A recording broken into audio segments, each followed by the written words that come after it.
Hello dear students, welcome to my channel Galaxy of Science. In this today's video we are going to learn Environmental Studies Part 1 Standard 4 Chapter number 2 which is the interrelationships between living things. Inter मतलब अंतर, relationship मतलब होता है संबंध, between यानी बीच में, किसके बीच में? Living things. लिविंग थिंग्स मतलब होती है जीवित चीज़ें, जीवित चीज़ों के बीच में अंतर संबंध. तो आज का जो चैप्टर है बहुत इंटरेस्टिंग होने वाला है. हम इसमें पढ़ेंगे लिविंग थिंग्स के बारे में. लिविंग थिंग्स क्या होती है? आप लिविंग थिंग्स मतलब होती है जीवित चीज़ें यानी सजीव. इसके जैसे एग्जाम्पल है जैसे कि मनुष्य है, जानवर, पेड़, कीड़े और अन्य वस्तुएं जो किसी भी क्रिया के प्रति उत्तरदायी होती है या फिर जन्म से मृत्यु तक उनका एक उचित जीवन चक्र होता है, वो कहलाती है लिविंग थिंग्स. जिसमें लिविंग थिंग्स है वो क्या कर सकती है? मूव ऑन कर सकती है और डाइजेस्टिव सिस्टम उसके अंदर होता है. देन उसमें और चीज़ें होती है जैसे कि प्रजनन होती है, वृद्धि होती है, विकास होती है. ये सारी चीज़ें क्या है? Living things. जो किस में होते हैं? लिविंग थिंग्स की एग्जांपल है मनुष्य है, जानवर, पेड़, कीड़े और ऐसे ऐसे कोई और भी क्रिया है जिसके प्रति वो उत्तरदायित्व होते हैं, तो उसे कहेंगे हम living things. Then the inter relationship और लिविंग थिंग्स के बीच अंतर संबंध, हम इसे इस चैप्टर में पढ़ने जा रहे हैं. तो चलिए आज का जो चैप्टर है उसे हम स्टार्ट करते हैं. तो फर्स्ट आपका अ रिडल टू सॉल्व. तो फर्स्ट क्या है? यहाँ पे आपको एक टिप्पी दिख रहा है, इसमें क्या दिया है? पहेली दिया है. रिडल मतलब होता है पहेली. टू सॉल्व, इस जो डिब्बे में जो पहेली दी है इसे आपको सॉल्व करना है, हल करने के लिए ये पहेली है. देन इस पहेली में क्या दिया गया है इसे हम रीड करेंगे. An age old tree with a thick strong trunk gives deep dark shade from the scorching sun, like an old man's beard with many strands. It has ropes for swinging from every branch. यहाँ पे क्या दिया है इसके बारे में बताया गया है. फर्स्ट क्या दिया? एन एज ओल्ड ट्री मतलब वो जो ट्री है वो बहुत ही मजबूत और पुराना पेड़ है. मोटे मजबूत तने वाला ये जो पेड़ है यहाँ पे देख सकते हैं, इसके बारे में बताया गया है. ये मोटे है, ये जो पेड़ कैसे है? थिक है, थिक यानी मोटा है और मजबूत है. कैसा है? स्ट्रॉन्ग है. देन ट्रंक मतलब होता है तना. मोटे मजबूत तने वाला यह सदियों पुराना पेड़ चिलचिलाती धूप से गहरी अंधेरी छाया देता है. ये जो पेड़ है वो कैसा है? थिक है. यहाँ पे देख सकते थिक यानी मोटा, स्ट्रॉन्ग यानी मजबूत, ट्रंक मतलब तना. देन गिव्स डीप, क्या है? डीप है मतलब गहरा. डार्क मतलब अंधेरा. तो जब बहुत तेज़ गर्मी होती है तो क्या करते हैं? ये जो पेड़ है वो डार्क डीप यानी गहरी अंधेरा वो देता है. देन फ्रॉम द स्कोचिंग सन मतलब होता है झुलसाने वाली धूप. Then, like an old man's beard with many strands, it has ropes. It has ropes. Ropes मतलब होता है रस्सी for swinging from every branch. और इसमें ये बताया गया है कि जो पेड़ है वो बहुत गहरी धूप से, चिलचिलाती धूप से, बहुत गहरी, जब सन उगता है, सूरज उगता है तो गहरी धूप रहती है, तो ये जो पेड़ है वो अंधेरी छाया देता है. मतलब ये जो छाया दे रहा है वो अंधेरा हो गया ना, सूरज बहुत धूप में है मतलब रोशनी में है तो ये अंधेरी छाया देता है. और like an old man's beard मतलब एक बूढ़े आदमी की अनेक लटों वाली दाढ़ी की तरह. ये जो है ये क्या है? इसको एक बूढ़े आदमी की दाढ़ी की लटें उसकी तरह ये बताया गया है. देन इसमें हर जो शाखा है, यहाँ पे इस पेड़ में शाखाएँ हैं, इस शाखा से झूलने के लिए क्या है? ये रस्सियाँ है. यहाँ पे आप छाया भी ले सकते हैं, धूप से बचने के लिए गहरी अंधेरी छाया भी ले सकते हैं. और इस पेड़ की शाखाओं से ये जो रस्सी है इसको इसके रस्सी की तरह बताया गया है. इसे आप इससे क्या कर सकते हैं? झूलने के लिए इसे इस्तेमाल कर सकते हैं. वंस मोर मोटे मजबूत तने वाला यह सदियों पुराना जो पेड़ है वो झुलसाने वाली धूप से या फिर चिलचिलाती धूप से गहरी अंधेरी छाया देती है। इन लोग यहाँ पे बैठे हैं जिसमें क्या है, बच्चे बूढ़े जवान सब हैं और यहाँ पे एक जानवर भी है। इन सब को एक गहरी अंधेरी छाया दे रही है। यहाँ पे जिस तरह पेड़ का हिस्सा है वहाँ पे अंधेरा है और इधर है वो धूप है। यहाँ पे देख सकते हैं ये रोशनी है, तो इसी को बताया गया है। देन जो बूढ़े आदमी की अनेक लटों वाली दाढ़ी की तरह इसमें, जैसे कि एक बूढ़ा आदमी है उसमें उसके दाढ़ी रहते हैं, वो कैसे रहते हैं, लंबे रहते हैं और उसी की तरह इस पेड़ से उससे तुलना किया गया कि इसमें हर शाखा से झूलने के लिए रस्सियाँ हैं। देन हम आगे बढ़ते हैं। Which is this tree in the picture, और चित्र में यह पेड़ कौन सा है। तो स्टूडेंट्स ये पेड़ को आपको अनुमान लगाना है, गैस करना है कि ये कौन सा पेड़ है। तो ये स्टूडेंट्स ये बरगद का पेड़ है। ये आपको अनुमान लगा सकते हैं, देख सकते हैं अपने आसपास जो बहुत थिक, मोटा और मजबूत और बहुत पुराना, सदियों पुराना मतलब बहुत पुराना जो पेड़ है वो कौन सा हो सकता है। ये मोटा है तो ये आप अनुमान लगा सकते हैं ये बरगद का पेड़ है या फिर बरगद का पेड़ हो सकता है। देन नेक्स्ट हम पढ़ेंगे कैन यू टेल, मतलब क्या आप बता सकते हैं, क्या बता सकते हैं। Plants in our surroundings are useful to us in different ways. The name of some plants are given below. For what purpose do we use their leaves? यहाँ पे आपको क्वेश्चंस किया गया है, क्या बता सकते हैं, कैन यू टेल, क्या बता सकते हैं। प्लांट्स मतलब पौधे, इन आवर मतलब हमारे, सराउंडिंग्स मतलब आसपास, आर मतलब है, यूजफुल मतलब हमारे लिए उपयोगी, to us in different ways, different मतलब अलग और वेज मतलब अलग तरह से या फिर अलग रास्ते से। तो यहाँ पे बताया गया है क्या लिखा है, plants in our surroundings are useful to us in different ways. हमारे जो आसपास के जो पौधे हैं वो हमारे लिए अलग अलग तरह से उपयोगी है, डिफरेंट तरीके से हमारे लिए उपयोगी है। The names of some plants are given below, और ये आपके नीचे में कुछ पौधों के नाम दिए गए हैं। For what purpose do we use their leaves, और हम उनकी पत्तियों का किस काम के लिए इस्तेमाल करते हैं। यहाँ पे आपके इस नीचे में कुछ क्या दिए गए हैं, पौधों के नाम दिए गए हैं, प्लांट्स के नाम दिए गए हैं और ये हमारे जीवन में उनकी पत्तियों का किस लिए हम इस्तेमाल करते हैं इसे आपको बताना है। तो फर्स्ट है आपका बेटल वाइन। तो फर्स्ट आपको दिया गया है बीटल वाइन। बीटल वाइन को हिंदी में क्या कहते हैं, पान की बेल कहते हैं या फिर तांबुल की बेल कहते हैं। और इसका उपयोग कहाँ कहाँ किया जाता है, क्या आप बता सकते हैं कि इसका यूज़ कहाँ किया जा सकता है। फॉरवर्ड पर्पस जो भी यूज़ देयर लीव्स। तो ये जो बीटल वाइन है इसका यूज़ इसे कहेंगे हम हिंदी में पान की बेल, और पान के पौधों को यह संदर्भित करता है और जिसके पत्ते पान के रूप में इसे चबाए जाते हैं। बीटल वाइन एक पत्ता है, यहाँ पे बताया गया है देयर लीव्स, यानी जो ये सारी क्या है, पत्तियाँ हैं, पत्तियों के नाम है। तो इसका जो यूज़ है वो इसको खाने के लिए यानी अपने दांतों में चबाने के लिए किए जाते हैं। और यह एक क्या है, ये जो बीटल वाइन है इसका भारत में अपने इंडिया में पान के पत्तों को विभिन्न तरीके से उपयोग किया जाता है, जैसे कि इसमें पान कले, सुपारी, चूना एंड अन्य मसालों के साथ और विभिन्न औषधीय प्रयोजन में भी इसका उपयोग किया जाता है। बीटल वाइन क्या है, एक पत्ती है और इसे आप खा भी सकते हैं, खाने के लिए भी होता है और पूजा के लिए भी इसका इस्तेमाल किया जाता है। देन सेकंड है फ्रेम ऑफ द फॉरेस्ट, पालस। इसका उपयोग सेकंड नंबर है आपका पालस। इसे क्या कहते हैं, फ्लेम ऑफ द फॉरेस्ट, मतलब जंगल की ज्वाला इसे भी कहा जाता है, जिसे क्या कहेंगे, पलास कहेंगे।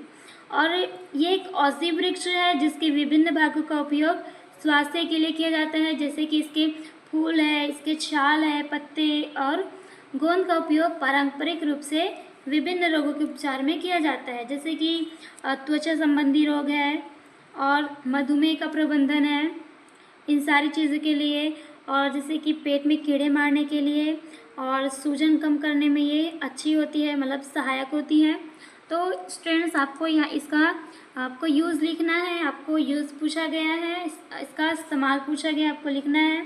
तो आप इसमें लिख सकते हैं त्वचा संबंधी जो रोग है उसके उपचार में किया जाता है, जैसे कि अल्सर है और सूजन कम करने में और पेट के कीड़े मारने में इनकी पत्तियों का, पलाश पत्तियों का यूज़ किया जाता है। और ये जंगलों में मिलती है, जंगल में मिलती है, तो इसे क्या कहते हैं?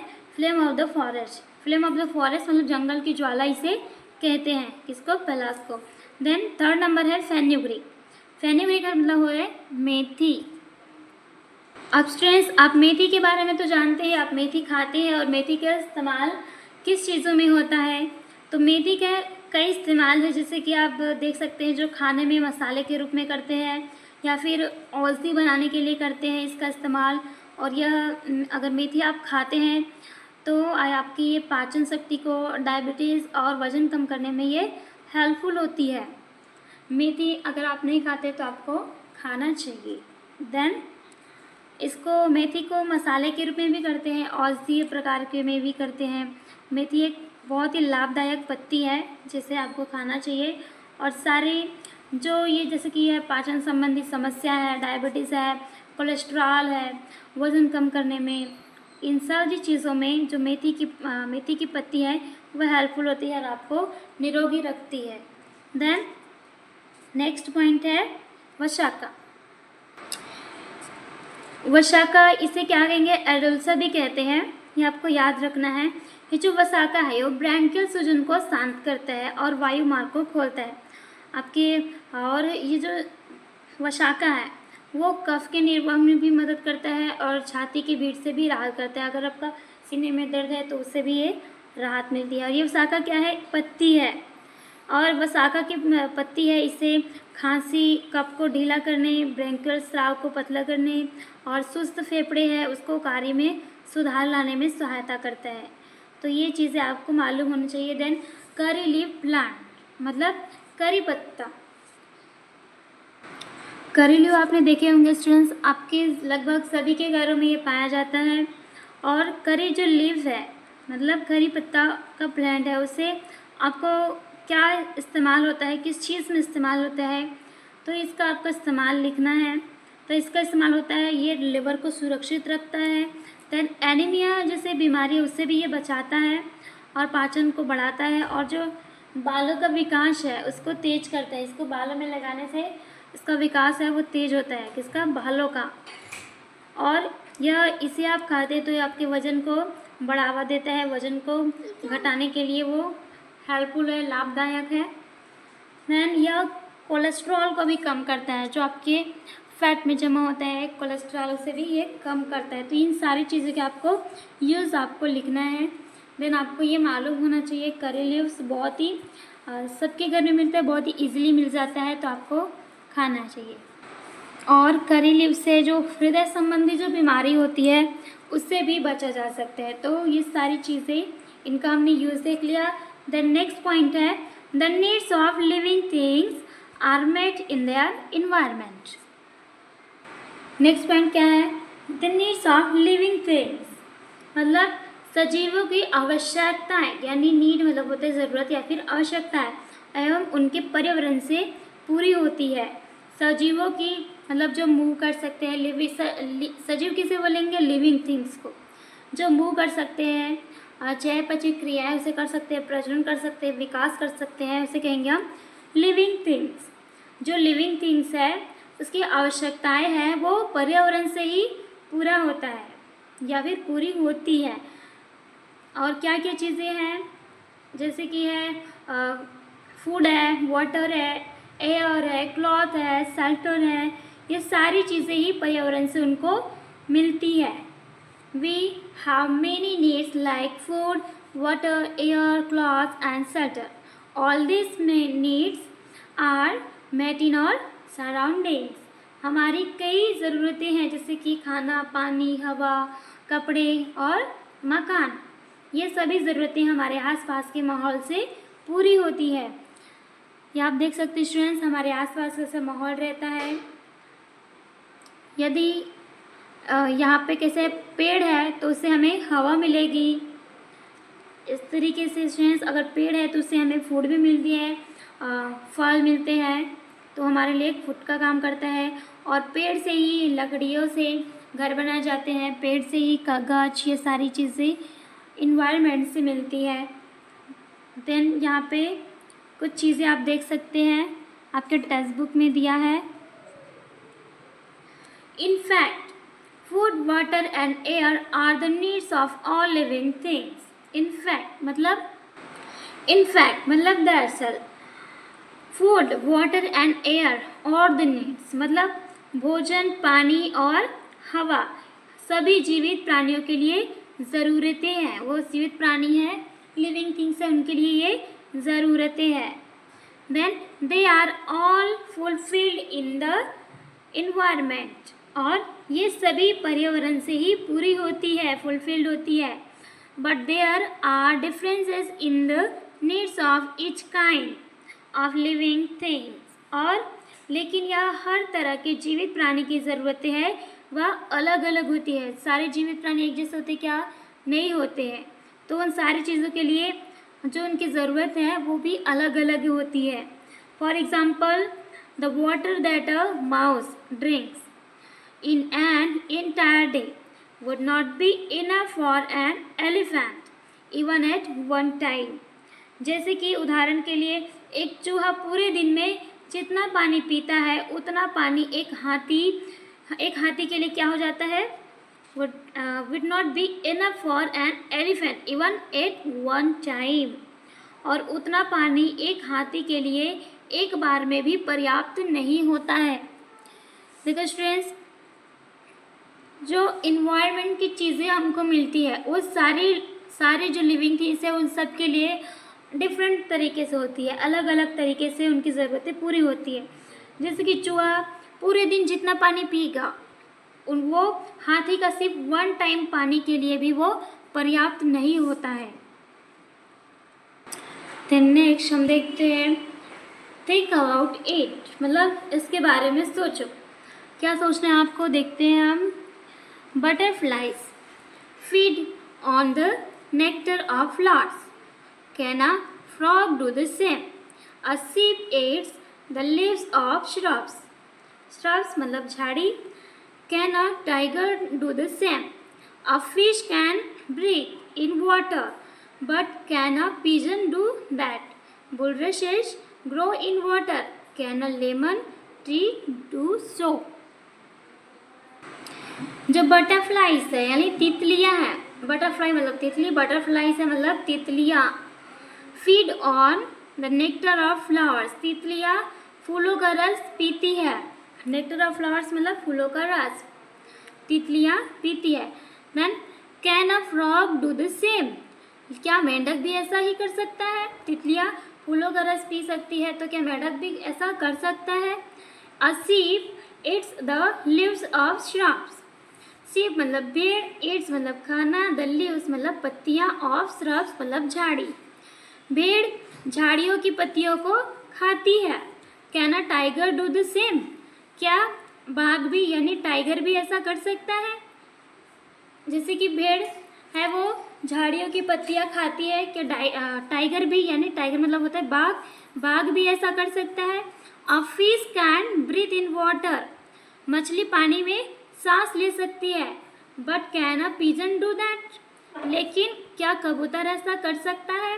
बुलरशेस ग्रो इन वाटर, बुलरश है वो पानी में उगते हैं, बुलरश है एक पौधा है वो पानी में उगता है। Can a lemon tree do show, क्या नींबू का पेड़ ऐसा कर सकता है? तो स्टूडेंट्स इसको आपको सोचना है, क्या बटरफ्लाई है यानी तितलियाँ हैं, तो स्टूडेंट्स आपको ये सोचना है। वंस मोर, जो तितलियाँ है वो फूलों का रस पीती है, आपने देखा होगा, नहीं भी देखे लेकिन जानते हैं कि तितली है वो फूलों का रस पीती है। लेकिन क्या मेंढक भी ऐसा कर सकता है? नहीं कर सकता है। A sheep it's the leaves of shrub, जो भेड़ है वो झाड़ियों की पत्तियाँ खाती है। Can a tiger do the same, क्या बाघ भी ऐसा कर सकता है? तो नहीं कर सकता है। A fish can breathe in water, मछली पानी में सांस ले सकती है, लेकिन but can a pigeon too, तो जो बुलरिश है वो पानी में ग्रो कर सकता है, पानी में उगते हैं, लेकिन नींबू का पेड़ है, can a lemon tree do so, नींबू का पेड़ ऐसा कर सकता है? तो नहीं कर सकता है। मतलब जो चीज़ें हैं जो बटरफ्लाई कर सकती है वो फ्रॉग नहीं कर सकता है। इस तरीके से आपको सोचना है। देन नेक्स्ट पॉइंट है कैन यू टेल, क्या आप बता सकते हैं? If fish live the water will they be able to live on land, यदि मछलियाँ पानी छोड़ दे तो क्या वे ज़मीन पर रह सकेंगी? तो स्टूडेंट्स आपको बताना है, क्या मछलियाँ हैं वो पानी में है तब तक सांस लेती है, जीवित रहती है, लेकिन अगर पानी छोड़ दे तो क्या ज़मीन पर वो रह सकेंगी? तो स्टूडेंट इसका आंसर है नहीं, क्योंकि वो पानी में नहीं रह सकती है। अगर ज़मीन पानी में रहेगी और ज़मीन पर नहीं रह सकती, लिव ऑन लैंड, लैंड पे अगर वो रहेगी तो वो मर जाएगी। तो उसके लिए ये प्रकृति है वो कहाँ पे रहती है? वो पानी में रहती है, पानी में ही जिंदा रहती है, पानी में भी मूव ऑन कर सकती है, जो एक लिविंग थिंग्स है। और इसको अगर ज़मीन पे ला दे, लैंड पे ला दे, तो वह जीवित नहीं रह सकेंगी। देन नेक्स्ट पॉइंट है ट्राई दिस, मतलब कोशिश करें। देन ट्राई दिस, आपको ट्राई क्या करना है? फर्स्ट पॉइंट है take two a small boxes, मतलब 2 छोटे डिब्बे ले, label them box 1 and box 2, और उसको लेबल लगाएं बॉक्स 1 और बॉक्स 2 करके। 2 आपको छोटे डिब्बे लेना है। इस तरीके से ये 1 डिब्बा है, देन इसके नीचे एक और डिब्बा है, इसे हम 2 नाम दिए, उसको लेबल किए। Fill them 3 quarters with soil, make the soil moist enough to sow seeds, sow मतलब बोना, सीड्स मतलब बीज। और इसमें क्या करना है आपको? उन्हें 3/4 मिट्टी से आपको भरना है। ये जो आपको डिब्बे रहे 2 छोटे डिब्बे, उसको 3/4 मिट्टी से आपको भरना है, और इसमें 2 सीड्स लेना है, मतलब 2 बीज लेना है, उसमें बोना है, मिट्टी लेकर इसमें बोना है। और उसको क्या करना है? मॉइस्ट रखना है, मतलब सॉइल को मॉइस्ट रखना है, मतलब उसको नमी रखना है, इसमें नमी होना चाहिए, इस तरीके से आपको रखना है। देन नेक्स्ट पॉइंट है सो टू स्प्राउटेड, मोथ, मटकी, सीड्स इन एच बॉक्स, और इसमें क्या बोना है आपको? मटकी, मटकी स्प्राउटेड मोथ है, उसे आपको बोना है। सो मतलब बोना, टू स्प्राउटेड मतलब 2 बीज बोना है मटकी के। ये 2 बक्से हैं, यहाँ पे देख सकते हैं, ये 1 बॉक्स है और ये इसके नीचे 2 बॉक्स है। इसमें आपको 2 अंकुरित मोठ यानी मटकी के बीज आपको इसमें बोना है। आपने 2 मटकी के बीज बो लिए। देन नेक्स्ट पॉइंट है give 2 spoons of water to the soil of box 1 only once every day, give 4 spoons of water to the box to the other box for 4 times a day, do this for 6 days। और आपको क्या करना है? Box 1 में, यानी ये box 1 है, ये आपका बॉक्स 2 है। बॉक्स 1 में आपको क्या करना है? उसी तरीके से एक्टिविटीज़ को करना है। बॉक्स 1 की जो मिट्टी है उसको दिन में 1 बार या फिर 2 बार, दिन में 1 से 2 बार आपको पानी देना है। किस में देना है? स्पून्स में। वाटर किस में देना है? स्पून्स ऑफ वाटर, मतलब जो चम्मच है उसमें से आपको दिन में 1 से 2 बार पानी देना है बॉक्स 1 की जो मटकी आपने बोए उसमें। Then give 4 spoons of water to the other box 4 times a day। और जो दूसरे बॉक्स है, फर्स्ट बॉक्स है, और दूसरे बॉक्स के लिए आपको क्या करना है? इसके जैसे ही सेम नहीं करना है आपको। दूसरे बॉक्स को दिन में 4 बार, कितने बार? 4 times, 4 बार 4 चम्मच पानी दे, और ऐसा 6 दिनों तक आपको करना है, 6 days। Do this for 6 days, दोनों में इस तरीके से 6 days करना है। इसमें क्या करना है? 2 स्पून्स ऑफ वाटर देना है 6 days तक, और इसमें करना है 4 times, और कितने चम्मच पानी देना है? 4 चम्मच और 4 बार, और 6 दिनों तक। Then what will you see, फिर आप क्या देखोगे? अगर आप ऐसा करते हैं, अगर आप ऐसा 6 दिनों तक करते हैं तो आप क्या देखोगे? पॉइंट है the plants in box 1 are growing well, तो बॉक्स 1 के जो प्लांट्स है वो अच्छी तरह से बढ़ रहे हैं। Then but the plants in box 2 have begun to rot. और जो प्लांट 2 है यानी बॉक्स नंबर 2 है उसके पौधे सड़ने लगे हैं। क्या आप देख सकते हैं, जिसमें अच्छे से पानी दिया लिमिट में वो कैसा बढ़ रहा है, और जो प्लांट 2 है वो सड़ने लगे हैं। यहाँ पे देख सकते हैं ये जो पौधे वो सड़ने लगे हैं। What does this tell us? और यह हमें क्या बताता है? स्टूडेंट्स, अब हमें ये जो प्लांट्स हमने देखा बॉक्स 1 और बॉक्स 2 में, यह हमें क्या बताता है? तो फर्स्ट पॉइंट है plants that are not aquatic plants cannot grow in marshy areas. Then second point, if they get more water than they need, they rot. और ये जो प्लांट्स है ये इसमें 2 बॉक्स में देखा, वो हमको क्या बताता है कि जो पौधे जलीय पौधे नहीं हैं वे दलदली क्षेत्रों में नहीं उग सकते हैं। क्या है ये जो आपने मटकी के सीड इसमें सो किए, बोए, सो SOW मतलब सो मतलब होते हैं बोना। तो इसने क्या किया, जो जली पौधे हैं, जो पौधे क्या है जली है मतलब जल में उगते हैं, जली मतलब जल में उगते हैं, वे दलदल क्षेत्रों में नहीं उग सकते हैं। और यदि उन्हें आवश्यकता उसकी नीड से, उसकी ज़रूरत से अधिक उसको पानी मिल जाए तो वे सड़ जाते हैं। मतलब ये जो मटकी का पौधा है वो कहाँ पे उगते हैं?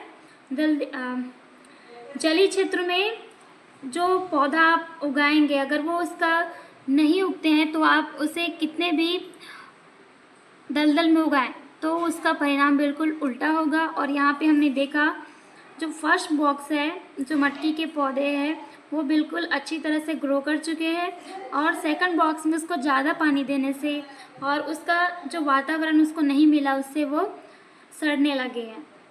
तो यदि उन्हें आवश्यकता से अधिक उसको पानी दे तो वे सड़ जाते हैं। देन इससे हमें क्या सीख मिलती है? Any type of living thing will be found only where all its needs are fulfil. मतलब किसी भी प्रकार का जीव केवल वही मिलेगा जहाँ उसकी सभी ज़रूरतें पूरी होंगी। प्रकृति में सारी चीज़ें हैं, जो लिविंग थिंग्स है उसकी भी चीज़ें हैं, जहाँ पे वो उगता है, जहाँ पे उसकी ज़रूरतें पूरी होंगी वहीं पे वो रहता है। अगर उसको वहाँ से निकाल दिया जाए तो वे सड़ने लग जाते हैं, मर जाते हैं। जैसे कि मछली है, वो पानी में श्वास लेती है, ब्रीथ करती है, और उसको ज़मीन में लाए तो वो क्या हो जाएगी? मर जाएगी, सड़ने लग जाएगी। और जैसे कि लेमन ट्री है, वो वाटर में नहीं उगती, अगर उसे वाटर में डाल दिया जाए तो वो मर जाएगी, इस तरीके से सड़ने लग जाएगी। इसलिए हमें क्या सीखा कि जो लिविंग थिंग्स है मतलब जिस प्रकार का भी जीव है केवल वह वही मिलेगा जहाँ उसकी ज़रूरतें पूरी होती है। देन नेक्स्ट पॉइंट है हमारा, then let us take the example of the tiger. अब चलिए क्या करते हैं, बाघ का उदाहरण लेते हैं। टाइगर्स मतलब होता है बाघ। ये आपके टेक्स्ट बुक में जो चित्र है वो किसका है? बाघ है, टाइगर है। इसका उदाहरण अब लेते हैं। A tiger has stripes. हम टाइगर का उदाहरण लेते, एग्जाम्पल लेते हैं। जो टाइगर है उसके शरीर पर क्या होती है? धारियाँ होती है, स्ट्राइप्स होती है, मतलब धारियाँ। जो बाघ देख रहे हैं उसके शरीर पर क्या है? ये जो ब्लैक ब्लैक लग रहे हैं वो क्या है? धारियाँ है। Then a tiger lies in wait for its prey among tall grasses. और ये जो बाघ है यानी टाइगर है वो घास के बीच अपने शिकार का उसकी प्रतीक्षा में वो रहता है। ये कहाँ पे है? जो हरा हरा जो दिख रहा है वो क्या है? घास है। टाइगर के बॉडी में ये जो धारियाँ हैं, इसी धारियों के कारण वो कहाँ पे रहता है? वो धारियाँ है तो अगर कोई इस पर हमला करना चाहे, हमला तो नहीं कर सकते लेकिन इस तरीके से इसको कोई अगर देखना चाहे तो ये दिखाई नहीं देता, क्योंकि ये जो घास है और इसको जो बॉडी है जिसमें ये धारियाँ है वो इसमें छिप जाते हैं। Then its prey can not see it in the grass because of the stripes. और ये जो धारियाँ है इसके कारण इसे जो शिकार है उसे घास में नहीं देख पाता है। और ये बाघ है वो भी चतुर होता है। क्या करता है वो घास के बीच में अपने शिकार की प्रतीक्षा में रहता है, उसका इंतज़ार करता है कि इसको कोई शिकार मिले, और इसके जो धारियों के कारण, इसके जो बॉडी में धारी है, इसके कारण उसका शिकार उसे घास में नहीं देख पाता है। Then there are animals like the deer, the nilgai and the bison in grasslands. When the tiger is hungry, it can feed on them. For a tiger, there also needs to be a water hole nearby which never dries up. Even in the summer, there must also be dense vegetation, tall grasses or caves in hills or mountains in the area so that the tiger can find shelter. A tiger inhabits an area where all these things are available. और ये जो घास के मैदान है इसमें क्या रहते हैं? हिरन, डियर मतलब होता है हिरन, नीलगाय, नीलगाय आपने देखा होगा स्टूडेंट्स, नीलगाय और बाइसन जैसे इसमें जानवर होते। कहाँ पे? ये जो घास है उसमें, यहाँ पे देख सकते हैं।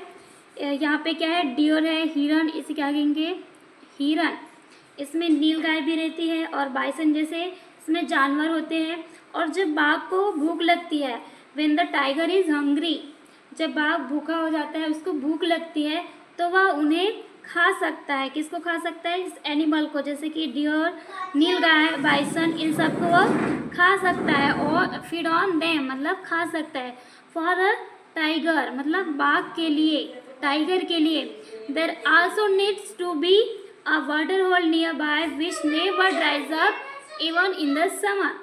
और बाघ के लिए आसपास का एक पानी का गड्ढा भी होना चाहिए। पानी का गड्ढा होना चाहिए। क्यों होना चाहिए? जो गर्मी में भी कभी न सूखता हो, ड्राई सब ना होता, मतलब नहीं सूखता हो। There must also be dense vegetations, tall grasses और कैव्स। टाल ग्रासेस मतलब लंबे घास, यहाँ पे देखेंगे ये लंबे घास है, ये छोटे घास है। देन और कैव्स और इन हिल्स और mountains in the area so that the tiger can find shelter.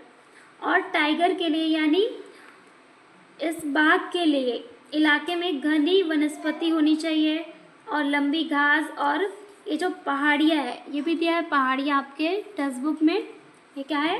पहाड़ियाँ में इसमें गुफा होनी चाहिए ताकि क्या कर सके, ये जो बाघ है उसको आश्रय मिल सके जहाँ पे वो रह सके।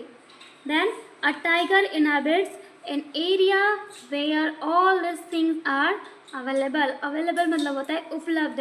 और टाइगर को उस क्षेत्र में निवास करता है जहाँ ये सभी चीज़ें उपलब्ध हो। तो वंस मोर स्टूडेंट्स, हमने टाइगर के बारे में क्या पढ़ा? हम टाइगर के बाद उदाहरण लेते हैं। हमने पिछले पेज में क्या उदाहरण देखा?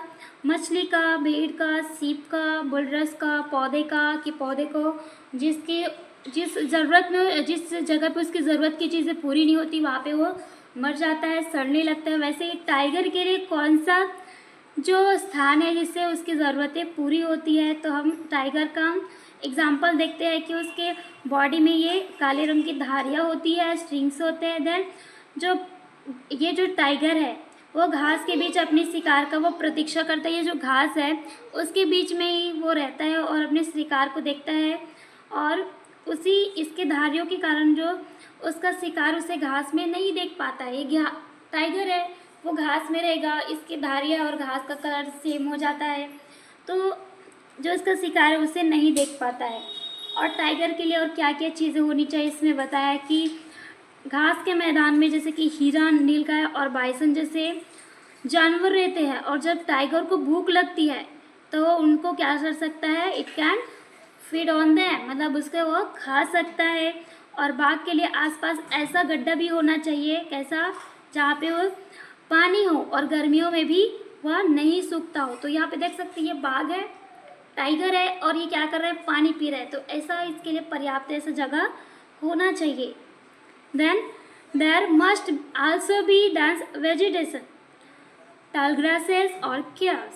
और इलाके में यानी जो एरिया में वो रहता है, इलाके में घनी वनस्पति होनी चाहिए। जो वनस्पति है वो घना होना चाहिए, लंबी घास होनी चाहिए और पहाड़ी भी होना चाहिए ये सारी, और इसमें गुफा भी होनी चाहिए क्योंकि जो शेर है शेर बोलती हूँ, जो टाइगर है वो कहाँ पे रहता है? गुफा में रहता है। देन और गुफा क्यों होनी चाहिए? जैसे स्टूडेंट्स आपके रहने के लिए जैसे आपके पास घर है, वैसे ही टाइगर के लिए गुफा होनी चाहिए ताकि उसको आश्रय मिल सके।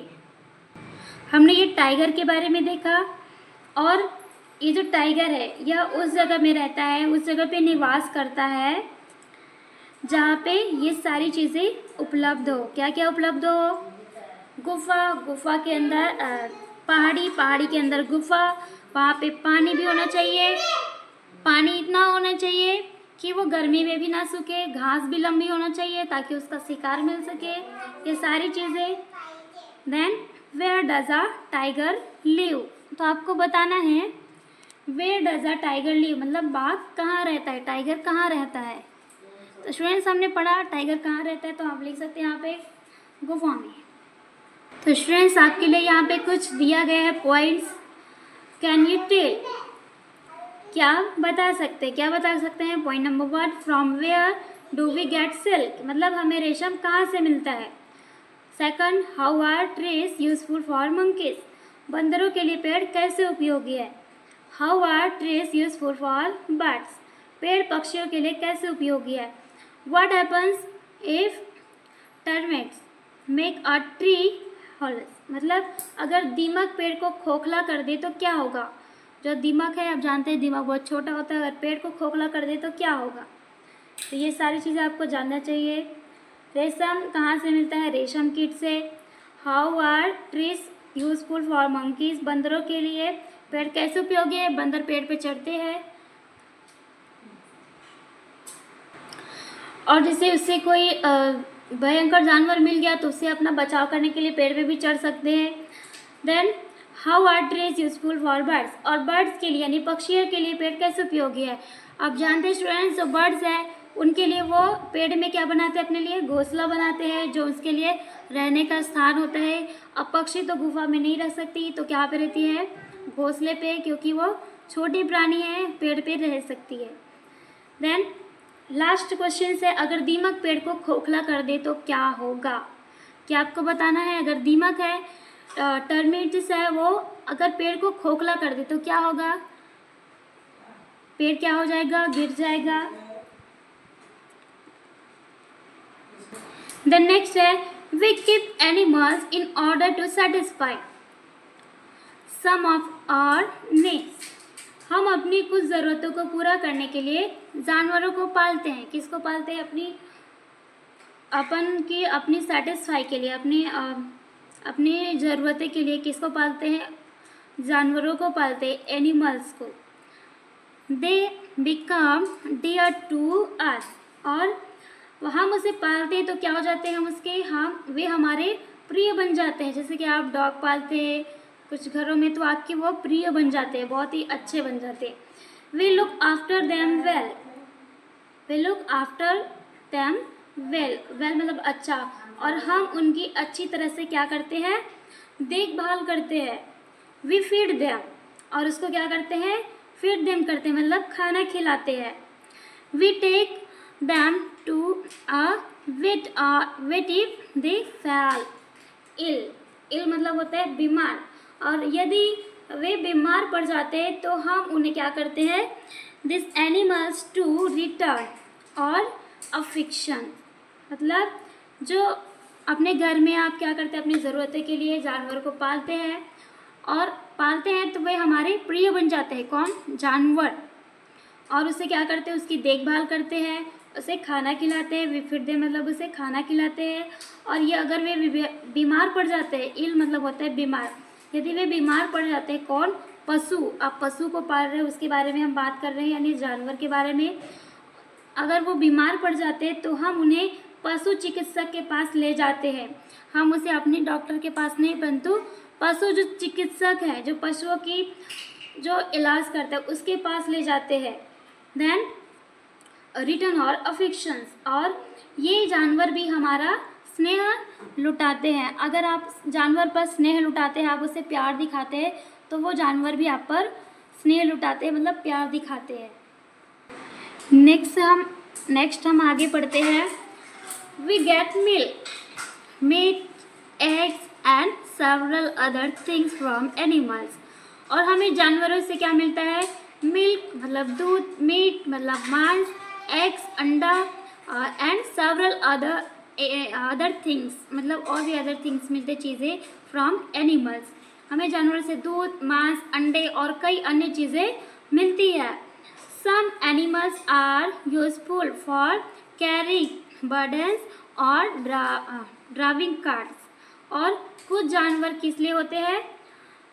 बर्डन्स यानी के लिए, मतलब बोझ ढोने या फिर गाड़ी खींचने के काम आते हैं। ड्राइविंग कार्स मतलब गाड़ी को खींचने के काम आते हैं। Domestic animals are also used to help with the heavy farm work in fields. और जो पालतू जानवर है, पालतू जानवर का जो इस्तेमाल है वो खेतों में भारी काम करने में किया जाता है। फील्ड्स मतलब खेत में भारी काम करने के लिए पालतू जानवर का उपयोग किया जाता है, उसका यूज़ किया जाता है। डॉग्स गार्ड और हाउसेस। गार्ड मतलब रखवाली करना, कुत्ते हमारे घरों की रखवाली करते हैं।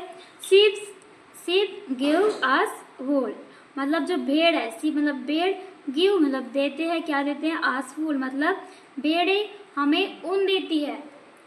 शीप हमें क्या देती है? ऊन देती है। देन नेक्स्ट है डू यू नो, क्या आप जानते हैं? तो स्टूडेंट्स इसमें कुछ इम्पोर्टेंट पॉइंट्स हैं जो आपको जानना ज़रूरी है। Even the excreta of domestic animals is of use to human beings। यहाँ तक कि पालतू पशुओं का भी मल भी मनुष्य के काम आता है। पालतू पशु है उसके मल है, मल मतलब आप समझ गए होंगे स्टूडेंट्स। जैसे कि गाय है, काऊ है, उसके मल कौन सा है? उसके मूत्र है और उसका गोबर है। उसका क्या करते हैं? उसका कंडे बनाते हैं और उसका जो गाय का मूत्र है उससे कई बीमारियों का भी इलाज किया जाता है। तो जो पालतू पशु है उसके मल भी मनुष्य के काम आता है। देन सेकंड पॉइंट है the dung of cattle is made into dung cakes. They are combustible, they are used in some places as fuel मतलब ईंधन। when they burn they give out smoke मतलब धुआं।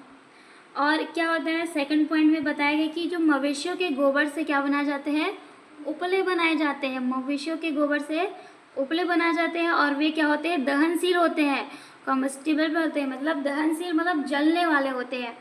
दे are used in some places as fuel, और कुछ जगहों पर इन्हें ईंधन के रूप में इस्तेमाल किया जाता है।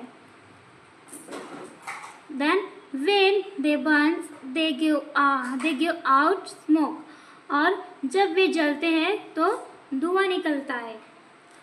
Third point a combustible gas called gobar gas is also obtained from cattle dung. That too is used as a fuel. It burns without smoke. और गोबर गैस नामक एक दहनशील गैस भी होती है जो मवेशियों के गोबर से प्राप्त की जाती है। कौन सी गैस होती है? गोबर गैस। गोबर गैस नाम की एक दहनशील गैस होती है, मतलब जलने वाली गैस होती है जो मवेशियों के गोबर से ही प्राप्त की जाती है। और इसका उपयोग है वो ईंधन के रूप में किया जाता है और यह बिना धुआं के जलता है। जो मवेशियों के जो गोबर है वो दहनशील होती है और वो धुआं होता है उसके जलने से, लेकिन जो गोबर गैस नामक जो ईंधन के रूप में यूज़ करते हैं उसे धुआं नहीं निकलता है। तो जलते हैं लेकिन धुआं बिना धुआं के जलता है। नेक्स्ट पॉइंट है cattle Dang is used for plastic mud houses, और मवेशियों के गोबर का उपयोग मिट्टी के घरों को प्लास्टर करने के लिए किया जाता है। स्टूडेंट्स अगर आपके मिट्टी के घर है तो आपने देखे होंगे, आपको यूज़ पता होगा। देन नेक्स्ट पॉइंट है manures made from cattle Dang and sheep pellets. Pellets are good for plants. Farmers use them for growing crops. और मवेशियों के गोबर और भेड़ की गोबर से बनी खाद पौधों के लिए अच्छी होती है। किसके लिए? सी pellets are good for plants. Manure मतलब होता है खाद। मवेशियों के गोबर और भेड़ के गोबर से जो बनी खाद होती है, जो खाद तैयार होती है, उनकी जो अवशेष है उनकी चीज़ों से, वह अच्छी होती है। किसके लिए अच्छी होती है? Good for plants. प्लांट्स के लिए अच्छी होती है, पौधों के लिए। Then farmers use them for growing crops. और किसान इनका उपयोग फसल उगाने के लिए करते हैं। ग्रोविंग क्रॉप्स मतलब फसल उगाने के लिए करते हैं। देन नेक्स्ट, यहाँ पे कुछ चित्र दिए गए हैं आपके टेक्स्ट बुक में। Animals are all friends. जो एनिमल्स है यानी जानवर है, वो कैसे है? हमारे फ्रेंड्स की तरह है। कैसे है? यहाँ पे देख सकते हैं इस चित्र में, ये जो बच्चे हैं ये जानवर है, तो इस पे क्या कर रहे हैं? कुछ जानवर ऐसे होते हैं जिस पे बोझ ढोने के काम आता है, तो हम देख सकते हैं। और कुछ जानवर है जो अपने फ्रेंड्स की तरह होते हैं। ये कैट है, तो ये बच्चे क्या कर रहे हैं? इससे खेल रहे हैं। जो कुत्ता होता है वो घर की रखवाली के लिए गार्ड का काम करता है, रखवाली करता है। और गाय से क्या मिलता है हमको? दूध। गाय से हमको दूध मिलता है, तो ये दूध उत्पादक ये गाड़ी है, ये इसको गाड़ी से दूध का क्या करते हैं? सेल करते हैं। यहाँ पे देख सकते हैं स्टूडेंट्स, जानवर हमारे लिए कितने उपयोगी है। देन नेक्स्ट हम पढ़ेंगे। नेक्स्ट पॉइंट है just as we need animals we need plants too. जिस तरह से हमें जानवरों की ज़रूरत होती है, उसी तरह हमें पौधों की भी ज़रूरत होती है। स्टूडेंट्स, हमारी चीज़ें के लिए जानवर की हमको ज़रूरत होती है, वैसे ही हमको वी नीड प्लांट्स टू मतलब दी। उसी तरह हमें पौधों की भी ज़रूरत होती है। Plants gives us food grains, vegetables and fruits. Plant से हमें क्या मिलता है? पौधे हमें अनाज देते हैं, फूड ग्रेन्स मतलब अनाज। देन वेजिटेबल सब्जियां और फल देते हैं, फ्रूट्स यानी फल देते हैं। We love flowers too. और हमें फूल भी बहुत पसंद है। स्टूडेंट्स, हमें फूल भी बहुत पसंद है। We use them for many different purposes. मतलब जो फूल है हम उन्हें कई अलग अलग क्या करते हैं? मेनी डिफरेंट मतलब मेनी मतलब बहुत, डिफरेंट मतलब अलग अलग, पर्पस मतलब उसे कई अलग अलग कामों के लिए इस्तेमाल करते हैं। We get flowers from plants. और ये जो फ्लावर्स है हमें पौधों से फूल मिलते हैं। We also get cotton wool from plants to make cotton clothes. और हमें सूती कपड़े बनाने के लिए कई पौधों से भी क्या मिलती है? कॉटन मतलब रुई मिलती है। नेक्स्ट पॉइंट है we grow plants that are useful to us methodically. We sow seeds. We make sure that they get water. We give manure when necessary. We spray pesticides if they are attacked by insects. Students, हमने अभी देखा जो plants हमें क्या क्या चीज़ मिलती है? फूल मिलती है और फ्रूट्स मिलती है, वेजिटेबल्स मिलती है पौधों से, और कपड़े बनाने के लिए रुई भी मिलती है। उसके बाद हम आगे देखते हैं we grow plants that are useful to us. हम अपने लिए उपयोगी पौधों को व्यवस्थित तरीके से उगाते हैं। मेथोडिकली मतलब अपने व्यवस्थित तरीके से उगाते हैं जो अपने लिए उपयोगी होते हैं। वी सो सीड्स, हम बीज बोते हैं। We make sure that they get water, और हम सुनिश्चित करते हैं कि उन्हें पानी मिले। किसको?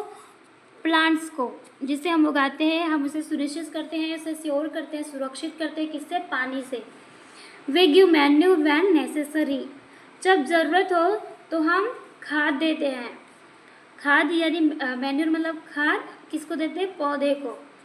वे spray pesticides if they are attacked by insect, insect मतलब कीड़े, अगर उन पर कीड़े लग जाते हैं तो हम उसे कीटनाशक छिड़कते हैं किस पे, पौधे पर, क्या, पेस्टिसाइड्स, स्प्रे करते हैं पेस्टिसाइड्स का, जो कीट लग जाते हैं उससे हम क्या करते हैं, उस प्लांट्स में कीटनाशक छिड़कते हैं।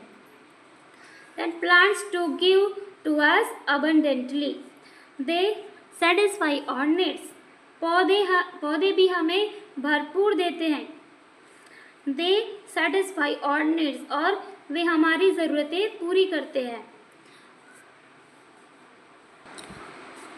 जिस तरीके से हमको जानवर से सारी चीज़ें मिलती थी, वैसे ही पौधे से हमें सारी भरपूर की चीज़ें मिलती है जो हमें ज़रूरत होती है।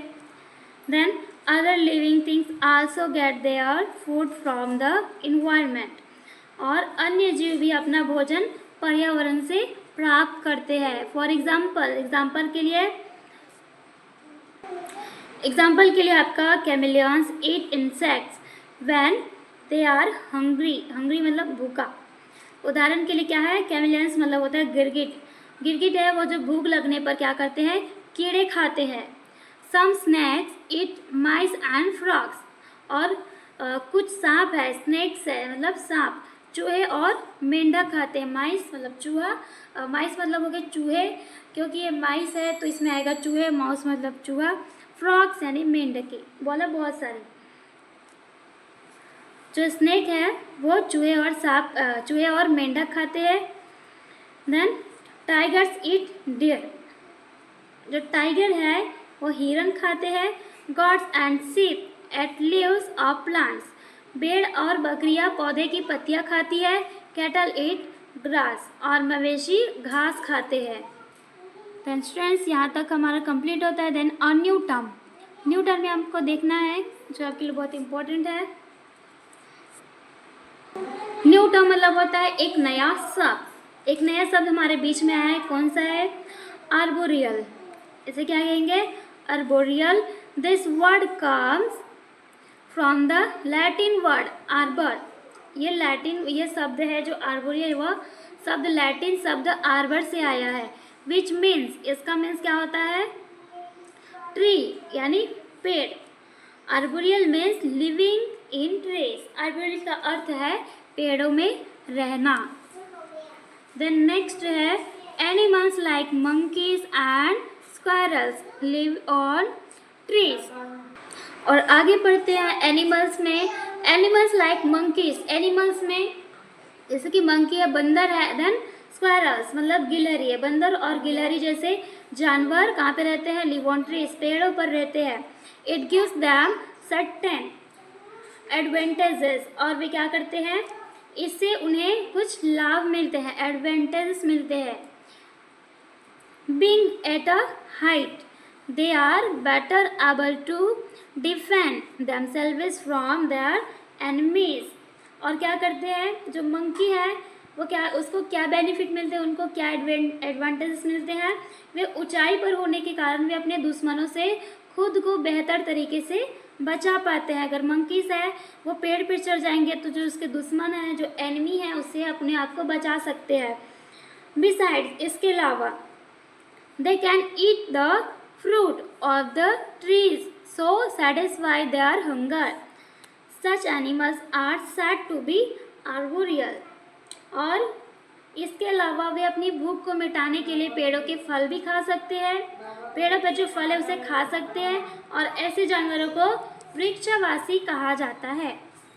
इस वजह से जानवर जैसे कि मंकी है, गिलहरी है, यहाँ पे देख सकते हैं वो पेड़ पे चढ़ते हैं, पेड़ के फल भी खा सकते हैं। मंकी से वो पेड़ पे चढ़ते हैं, फल भी खा सकते हैं, तो इस जानवर को क्या कर सकते हैं, हमने अभी जस्ट पढ़ा आर्बोरियल। आर्बोरियल का मतलब क्या होता है, लिविंग इन ट्रीज, मतलब पेड़ों पे रहना। इन जानवरों को वृक्षवासी कहा जा सकता है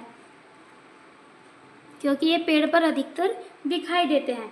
then unknowingly they help the tree with whose support they live, और अनजाने में ही, unknowingly मतलब अनजाने में ही वे उस पेड़ की मदद करते हैं। किसकी, ये जो जानवर है उस पेड़ की मदद करते हैं। as they move around here and there in the surroundings, they spread the seeds of the fruit they have eaten through their dropping। और वे अनजाने में कैसी मदद करते हैं, जिसके सहारे वे जीते हैं जब वे इधर उधर घूमते हैं। कहाँ पे? सराउंडिंग्स, हियर एंड देयर, मतलब इधर उधर, इन द सराउंडिंग मतलब उसके आसपास, जिसके सहारे वे जीते हैं और वे इधर उधर घूमते हैं। तो क्या करते हैं वे अपने मल के जरिए, किसके? वे spread to seed the seeds of fruit they have eaten through their dropping. तो वे अपने मल के जरिए, वे अपने जो जानवर है वे अपने मल के जरिए वे अपने द्वारा खाए गए फलों के बीज फैलाते हैं। स्टूडेंट्स, ये जो जानवर है अगर उस पेड़ में चढ़े, उस पेड़ के फल को खाएंगे, ये जो जानवर है पेड़ के फल खाएंगे, तो ये क्या करेंगे? अपने मल करेंगे, यानी पॉटी करेंगे, उसमें से बीज निकलेगा, तो वे बीज को फैलाने का काम करते हैं। इस तरीके से बताया गया है। Then because of these new trees grow in different places, और इसके ज़रिए क्या होते हैं? मल के ज़रिए वे अपने खाए जो बीज है उसको फैलाते हैं और इस वजह से अलग अलग जगहों पर नए पेड़ उगाते हैं।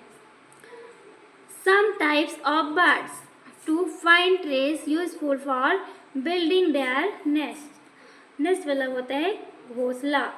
और कुछ प्रकार के जो पक्षी हैं, पक्षी भी अपने पेड़ों को अपने क्या करते हैं? घोंसले बनाने के लिए उपयोग करते हैं। यहाँ पे देख सकते हैं ये जो पक्षी है, कुछ पेड़ को भी वे अपने घोंसले बनाने के लिए, यहाँ पे दिख रहा है, यहाँ पे एक छोटा सा ही घोंसला है, ये अपने लिए इस पेड़ पे इसने घोंसला बना लिया, तो घोंसले बनाने के लिए ये यूज़ करते हैं। द नेक्स्ट पॉइंट है, द नेक्स्ट है अपना डू यू नो, क्या आप जानते हैं? क्या जानते हैं? फर्स्ट पॉइंट है an egret rides on a buffalo's back. जो इग्रेट है मतलब क्या है? बगुला, एक बगुला भैंस की पीठ पर सवारी करता है। तो स्टूडेंट्स, क्या आप जानते हैं कि इग्रेट है यानी एक बगुला है, वो क्या करता है? बफेलो यानी भैंस की पीठ पर सवारी करता है। क्या आप जानते हैं? नहीं जानते तो आप देख सकते हैं यहाँ पे ये जो बगुला है, कितने हैं? यहाँ पे 2 बगुले हैं, टोटल 4 बगुले हैं और वो क्या कर रहे हैं? भैंस के पीठ पर सवारी कर रहे हैं। Then when a buffalo is grazing in a grassy area, मतलब घास वाली एरिया, उसे कहेंगे grassy area, you are very likely to see an egret riding on its back. What could be the reason for that? ये जो buffalo है, जब कोई भैंस, इसको क्या कहेंगे? बफेलो को भैंस, जब कोई भैंस घास वाले क्षेत्र पर चल रही होती है, यहाँ पे क्या कर रही है? वो चल रही, चारा को चल रही, किसको? ग्रेसी एरिया में, और तो उसकी पीठ पर एक बगुला सवार दिखाई दे सकता है। तो हम यहाँ पे दे सकते हैं इसके पीठ पर बगुला सवार दिखाई दे रहा है। इसका क्या कारण हो सकता है? What could be the reason for that? इसका क्या कारण हो सकता है? It's a certain kind of egret feeds on different kinds of insects, और एक खास किस्म का एक बगुला अलग अलग तरह के कीड़ों को खाता है। जो एक खास किस्म का एक अलग तरह का जो बगुला है, इग्रेट है, वो अलग अलग तरह के कीड़ों को खाता है। Then grass is full of all kinds of insects, और जो घास है वो हर तरह के कीड़ों से भरी होती है। बगुला है यानी इग्रेट है, वो कीड़ों को खाता है और जो घास है वो अलग अलग तरह के कीड़ों से ये घास है वो भरी होती है। देन बट लेकिन because they are hidden in the grass the egret can not see them and catch them, और इसलिए बगुला उन्हें क्या करता है? ये जो घास में क्या रहते हैं? कीड़े रहते हैं, लेकिन क्या होता है?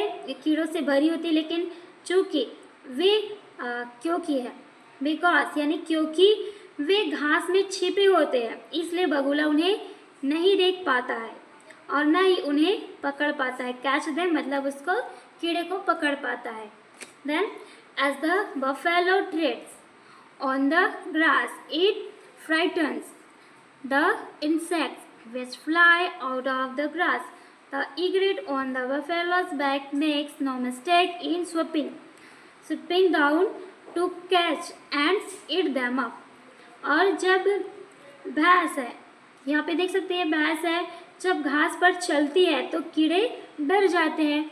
जब बगुले को अपने खाने के लिए कीड़े नहीं मिलते हैं तो जब भैंस के पीठ पे चढ़ जाते हैं, उसको सवारी कर लेते हैं।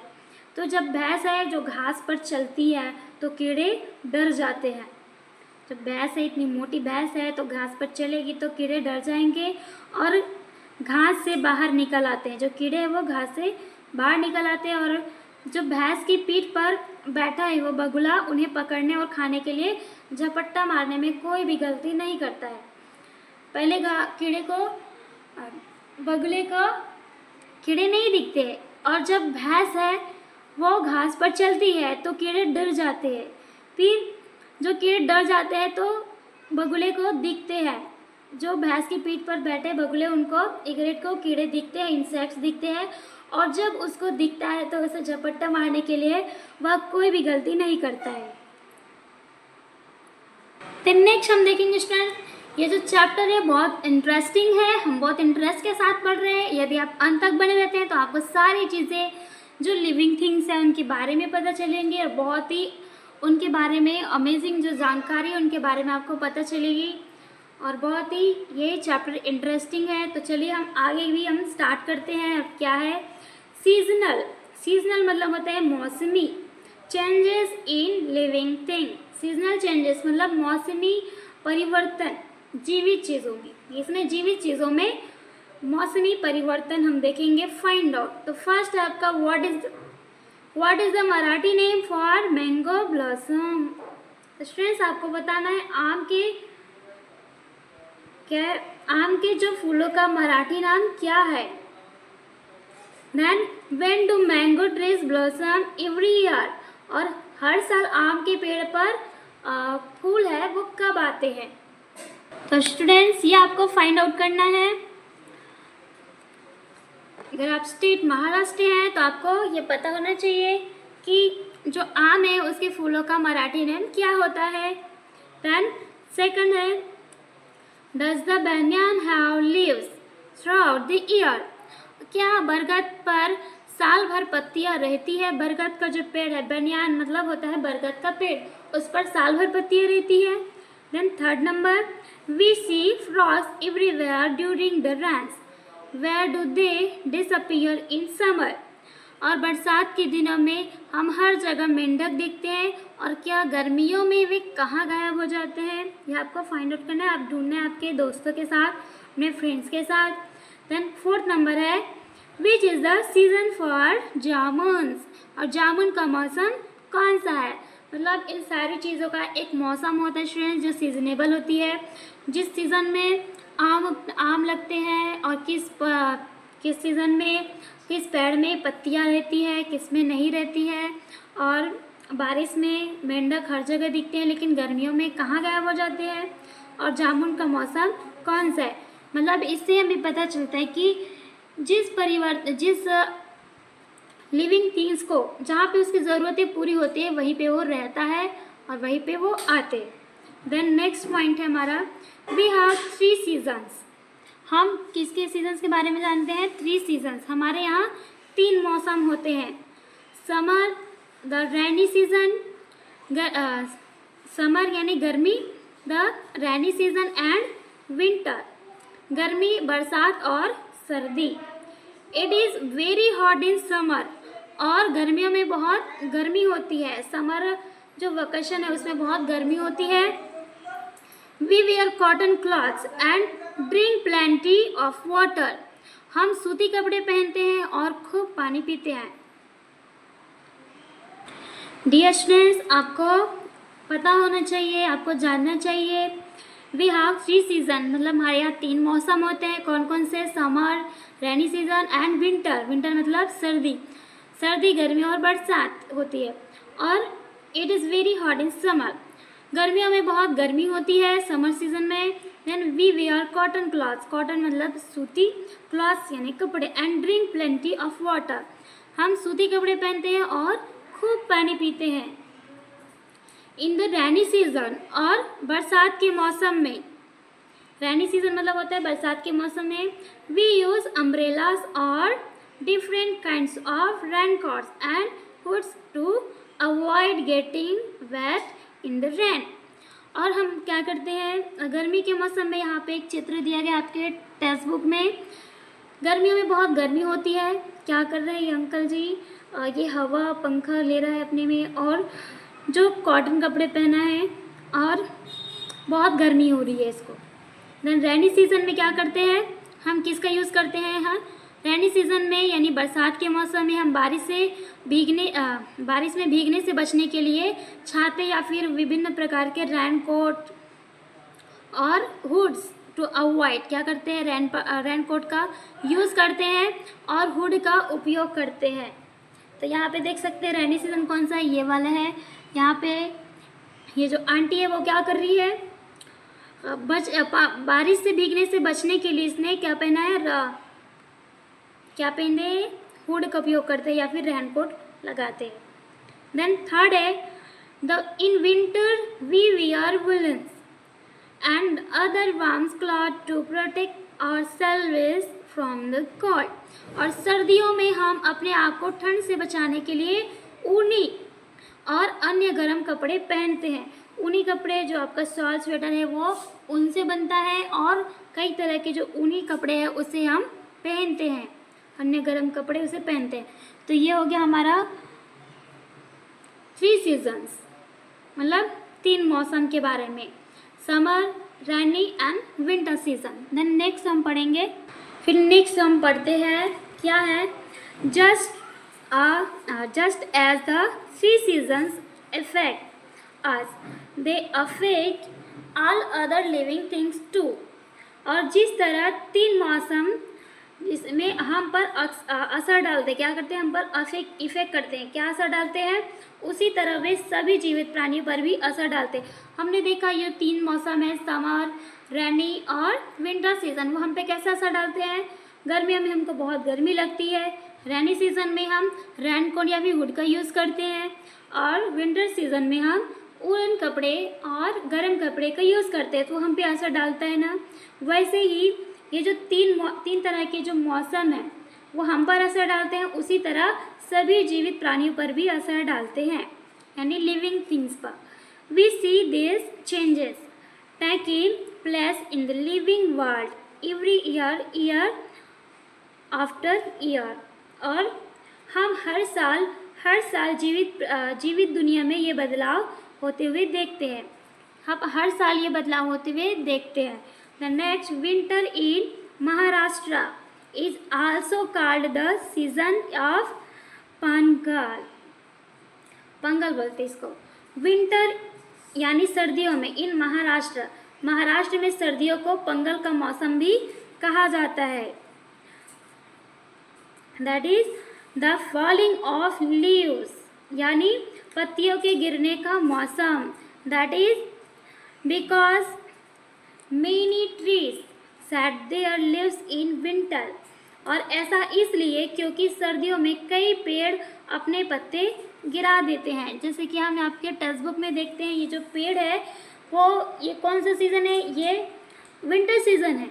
कैसे पता चला, क्योंकि इसमें पत्तियों ने इस पेड़ ने अपनी पत्तियाँ गिरा दिया है, इसलिए बताइए।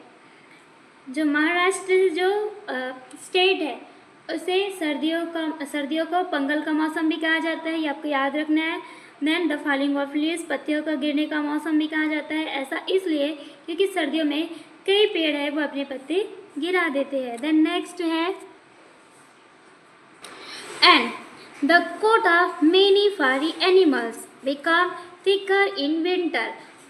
और सर्दियों में कई रोएदार जानवर के बाल मोटे हो जाते हैं।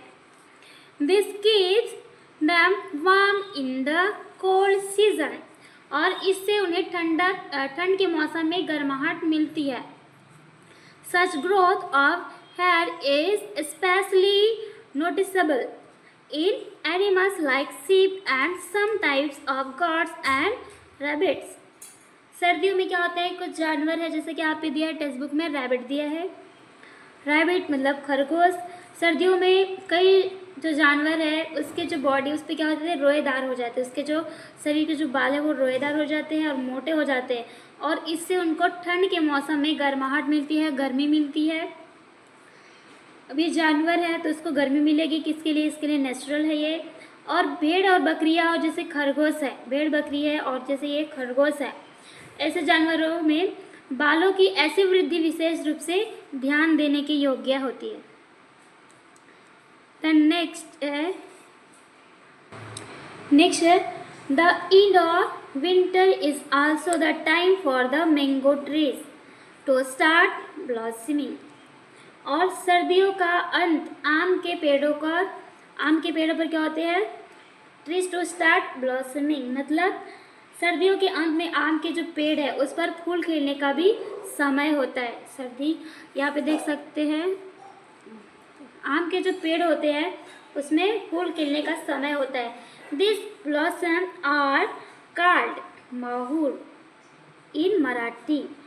ये जो आम का ये जो पेड़ है इसको क्या बोलते हैं, मोहूर बोलते हैं।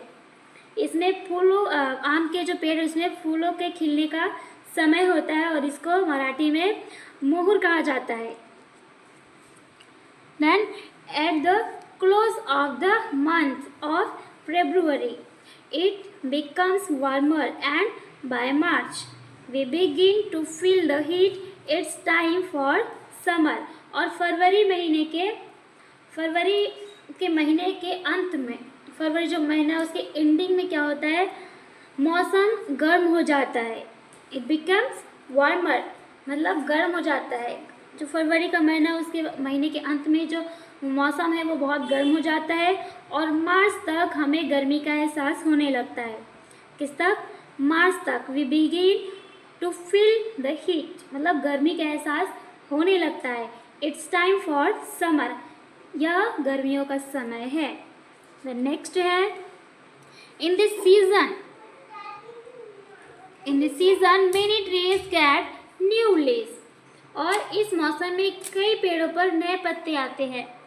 ये जो सीज़न है उसमें कई पेड़ों पर नए पत्ते आते हैं। Then forests appear to have taken on a copper color because these leaves are reddish and shiny while they are tender। और फिर आगे क्या होता है, फॉरेस्ट मतलब जंगल तांबे के रंग के दिखाई देते हैं। तांबे यानी कॉपर होता है, कॉपर के कलर्स का दिखाई देते हैं because this leaves are reddish and shiny while they are tender. क्यों दिखाई देने लगते हैं तांबे के कलर के, क्योंकि वे पत्ते हैं वो कोमल होने के बावजूद लाल और चमकदार होते हैं। शाइनी कैसे होते हैं, और रेडिश एंड शाइनी, लाल और चमकदार होते हैं।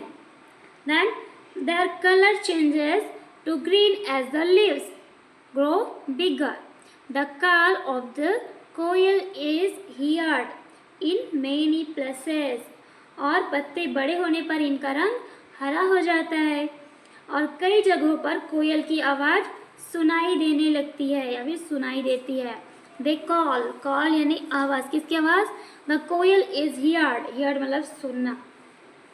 इन मेनी प्लेसेस मतलब कई जगहों पर कोयल की आवाज़ सुनाई देती है। In summer the market is full of mangoes and watermelons for us to buy. और गर्मियों में बाजार में मार्केट में आम और तरबूज की भरमार होती है। गर्मियों के मौसम में मार्केट में क्या मिलता है, फुल ऑफ मैंगोज मतलब मैंगोज की आम की भरपूरी, and watermelons for us to buy. और वाटरमेलन मतलब है तरबूज की क्या होती है, भरपूरी होती है। This is the season for this fruits.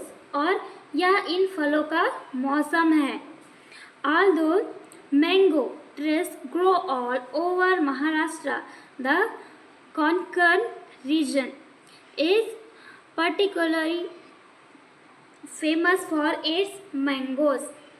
Particular ये कहाँ पे होता है, कोंकण में होता है। कोंकण ये क्या है, Maharashtra, the Konkan region is. और वैसे तो आम है उसके पेड़ पर पूरे महाराष्ट्र में उगते हैं। जो आम है, आम का जो पेड़ है वो पूरे महाराष्ट्र में उगता है, ऑल ओवर महाराष्ट्र, पूरे महाराष्ट्र में उगते हैं। लेकिन the Konkan region is particularly famous for its mangoes, लेकिन कोंकण क्षेत्र अपने आमों के लिए खास तौर पर मशहूर है, फेमस है। Then it is also the season for cashew nuts.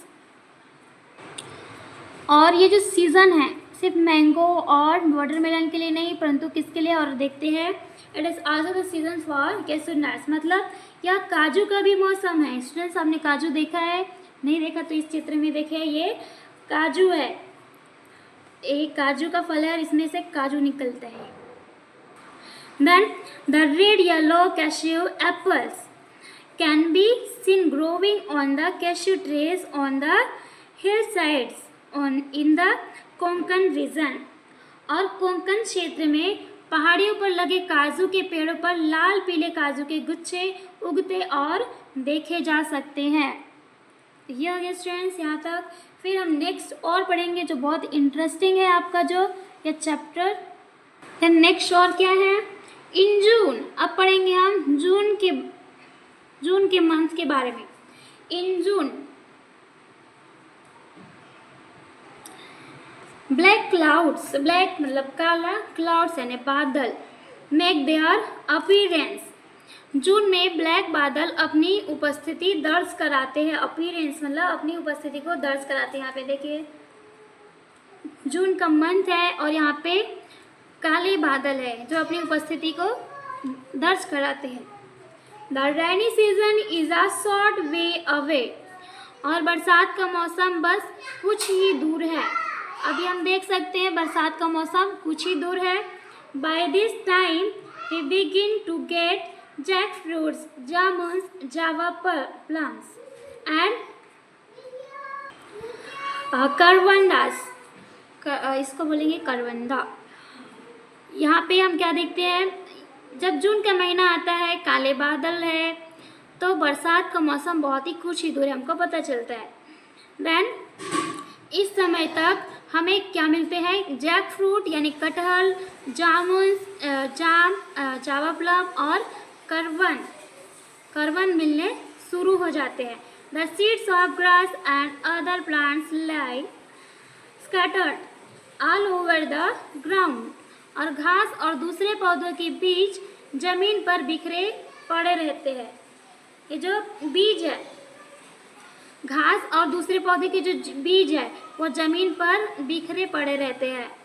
They sprout and start growing as soon as it begins to rain.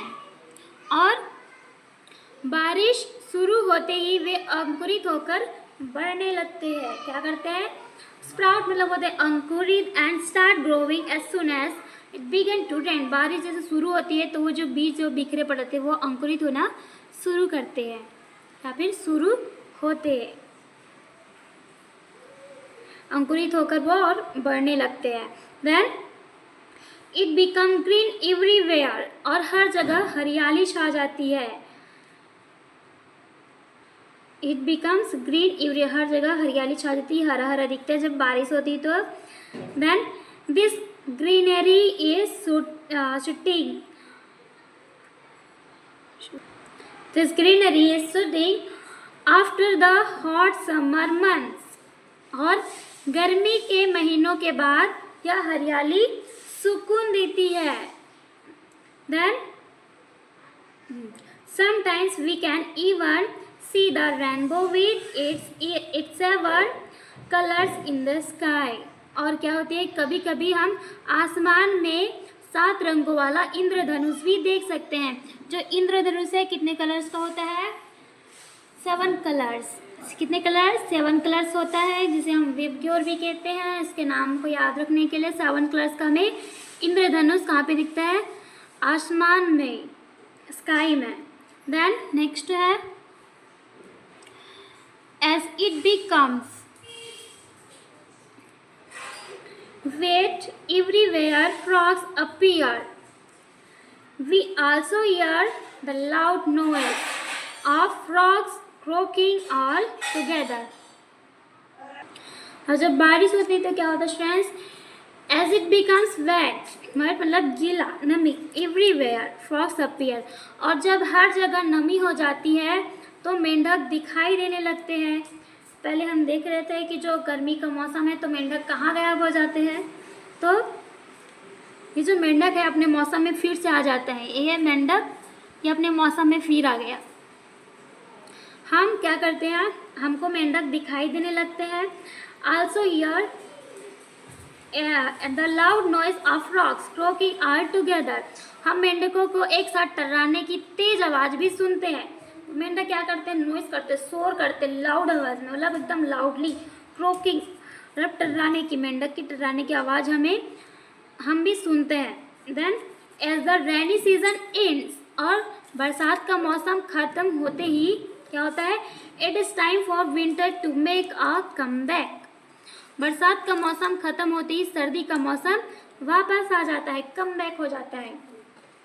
It gets colder and colder, और ठंड बढ़ती जाती है। This is not good for the frogs, और यह मेंढकों के लिए अच्छा नहीं है। They go deep under the ground for a long period of slumber which lasts for 7 or 8 months. और वे लंबे समय तक सोने के लिए जमीन पर नीचे चले जाते। कौन, मेंढक, मेंढक है वो लंबे समय तक सोने के लिए जमीन के नीचे चले जाते हैं, जो 7 या फिर 8 महीने तक समय रहता है। 7 से 8 महीने तक ये जो मेंढक है वो ज़मीन के अंदर नीचे सोने के लिए चले जाते हैं, उधर रहने के लिए, और ये 7 से 8 महीने तक रहता है। तो नेक्स्ट है, we depend on agriculture for food, हम भोजन के लिए कृषि पर निर्भर है। द डिफरेंट सीजन, और विभिन्न मौसम, summer, winter and the monsoons are the time for doing different task in the fields. हम भोजन के लिए कृषि पर निर्भर हैं, एग्रीकल्चर होता है कृषि, हम उस पर निर्भर हैं, और विभिन्न जो मौसम है, डिफरेंट मौसम है, जैसे कि है समर, विंटर, मतलब गर्मी और सर्दी, और मानसून। खेतों में क्या होते हैं, अलग अलग काम करने का समय होता है। जैसे इन सारे जानवरों का अलग अलग समय होता है, वैसे ही खेतों में काम करने के अलग अलग समय है। अब हम देखेंगे स्टूडेंट्स, ये चैप्टर यहाँ पे हमारा कंप्लीट होता है। अब इस चैप्टर में हमने क्या सीखा उसे हम देखेंगे। व्हाट वी हैव लर्न, हमने क्या सीखा। तो फर्स्ट पॉइंट है जो आपको याद रखना है, जो आपके लिए बहुत इम्पोर्टेंट है, the needs of all living things are met in the environment, there are differences in the needs of different living things. सभी जो जीवित प्राणी है उनकी ज़रूरतें पर्यावरण से, इन्वायरमेंटल से पूर्ण होती है, पूरी होती है, और अलग अलग जो जीवित प्राणी है उनकी ज़रूरतें अलग अलग होती है, जैसे कि हमने इस चैप्टर में पढ़ा। देन सेकंड पॉइंट है, some arboreal animals like monkeys and squirrels live in trees and feed on them. Their dropping help trees to grow in new places. Some birds build their nests in trees. हमने इस chapter में और क्या सीखा, second point में arboreal, जैसे कि हमने एक न्यू टर्म सीखा आर्बोरियल। आर्बोरियल क्या होता है, कुछ वृक्षवासी जानवर होते हैं जैसे कि बंदर और गिलहरी है, वे पेड़ों पर ही रहते हैं और उन्हें खाते हैं, और उनकी जो बीज है और जो उनके फल को खाते हैं तो उनकी बीज है वो पेड़ों को नई जगहों पर बढ़ने में मदद करती है, और कुछ पक्षी पेड़ों पर अपने घोंसला बनाते हैं जैसे कि बर्ड्स। नेक्स्ट पॉइंट है, इस type of living things thrive where all its needs are fulfilled. For example, tiger live in grassland and aquatic plants live in water. और थर्ड पॉइंट में हमने क्या देखा कि इस तरह का जो जीव है वह वही पनपता है, जो हर तरह का जो जीव है वो वही पनपता है जहाँ उसकी सारी ज़रूरतें पूरी होती है। उदाहरण के लिए क्या हमने देखा, जैसे कि जस्ट लाइक देखा बाघ, टाइगर है, टाइगर घास के मैदानों में रहते हैं और जलीय पौधे पानी में रहते हैं। अगर देन नेक्स्ट पॉइंट है changes in season effect living things in winter trees sad leaves and animals grow thicker at the start of summer. Trees get new leaves. In the rainy season, it becomes green all around. Frogs appear and crops grow in fields. और जो last point है उसमें ये बताया गया है कि मौसम में होने वाले जो बदलाव है, परिवर्तन है, वो जीव जंतुओं पर भी असर डालता है। हम पर तो भी असर डालता है, लेकिन जीव जंतु है उस पर भी असर डालता है। और सर्दियों में पेड़ों से पत्ते झड़ जाते हैं और जानवरों के बाल मोटे हो जाते हैं। जो जानवर के बॉडी में जो बाल रहते हैं वो मोटे हो जाते हैं। और गर्मियों की शुरुआत में पेड़ों पर नए पत्ते आते हैं और बरसात के मौसम में चारों तरफ हरियाली छा जाती है और मेंढक दिखाई देने लगते हैं और खेतों में फसलें उगती है। ये सारे इम्पोर्टेंट पॉइंट्स आपको याद रखना है। देन ऑलवेज रिमेंबर में हम देखेंगे। ऑलवेज रिमेंबर क्या है? The environment changes with the seasons, living things have to adopt themselves to those changes। Season मतलब होता है मौसम या फिर ऋतु। मौसम के साथ पर्यावरण बदलता रहता है। Then living things have to adopt themselves to those changes। और जीवित प्राणियों को स्वयं को उन परिवर्तन के अनुसार उनके अनुकूल ढालना पड़ता है। देन आपको ये ऑलवेज रिमेंबर मतलब हमेशा आपको याद रखना है। देन यहाँ पे हमारा चैप्टर कंप्लीट होता है। देन वीडियो पसंद आए तो उसको लाइक करें, शेयर करें, सब्सक्राइब करें and thanks for watching this video. मिलते हैं नेक्स्ट वीडियो में।